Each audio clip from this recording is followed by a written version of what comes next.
2월 9일자 2대12 신문기사 내용입니다.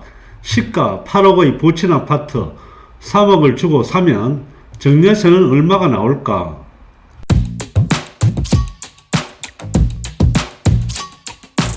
신문기사 내용을 살펴보시면 A씨는 신혼집 마련을 고민하던 중 아버지가 보유하고 있는 아파트를 시세보다 싸게 사기로 했다. 실거래가는 8억 정도지만 가용 가능 자금이 3억 원만 주고 거래하기로 했다라는 내용입니다.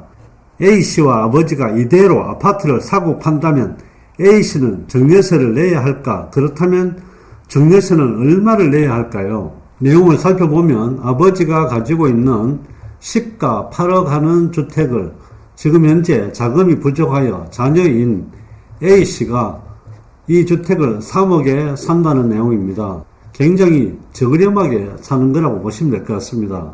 먼저 기사 내용을 살펴보고 부연 설명을 해드리도록 하겠습니다. A씨의 경우 시가 8억 원인 부친의 아파트를 3억에 사들인다면 5억 원의 차익이 발생하게 됩니다. 기준 금액이 되는 시가 즉 8억의 30%는 2억 4천만 원이 됩니다. 이 5억의 차익은 2억 4천보다 차익이 크기 때문에 이대로 부동산 거래 신고를 한다면 A씨는 정려세를 납부해야 합니다. 결과적으로 정려세를 납부하지 않으려면 어떻게 거래를 해야 되느냐, 이런 부분들이 쟁점이 되겠습니다.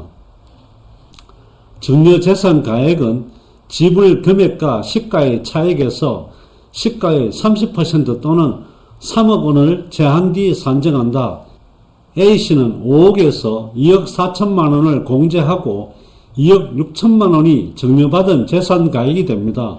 시가보다 5억 저렴하게 매매했다고 해서 5억 전체를 정려받은 걸로 간주하지 않습니다. A씨가 나중에 이 아파트를 팔 때는 정려재산 가액인 2억 6천만 원도 취득가액으로 인정받습니다. 기존에 3억에 매수한 가격과 2억 6천만 원이 더해지게 되면 취득가격은 5억 6천이 된다는 이야기입니다. 신문기사 내용을 구체적으로 살펴보게 되면 부친이 시가 8억 하는 주택을 가지고 있었는데 특수관계인 자녀 A씨가 되겠죠. 3억에 매수를 했습니다. 그러면 차익이 5억이 발생하게 됩니다. 특수관계인 간에서 이 부분이 아무 문제가 없으려면 최소한 시가의 30% 또는 3억 이하가 차익이 발생했을 때 정당한 거래로 보게 됩니다. 8억에 30%를 계산을 하게 되면 2억 4천만 원이 되겠습니다. 결국 자녀 A씨는 2억 4천보다도 훨씬 더 큰 차익이 발생하게 매매를 했다고 보시면 될 것 같습니다.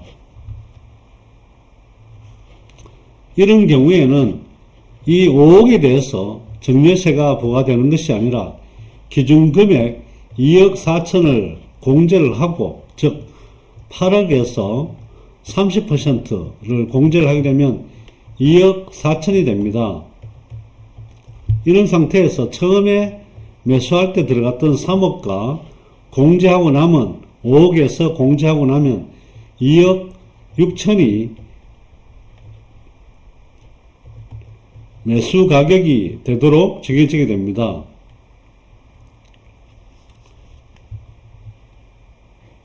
이런 상태에서는 2억 6천에 대해서 정려세가 부과가 되게 됩니다. 만약에 이런 경우에 시가가 8억 하는 주택을 자녀가 취득할 때 3억에 취득을 하는 것이 아니라 5억 6천에 취득을 했다면 정상거래로 이루어지기 때문에 아무런 문제가 없고 정려세도 부과를 안 해도 됩니다. 하지만 이 금액을 3억으로 이렇게 해서 매수를 했기 때문에 정려세도 납부해야 되는 결과가 발생했다고 보시면 될 것 같습니다.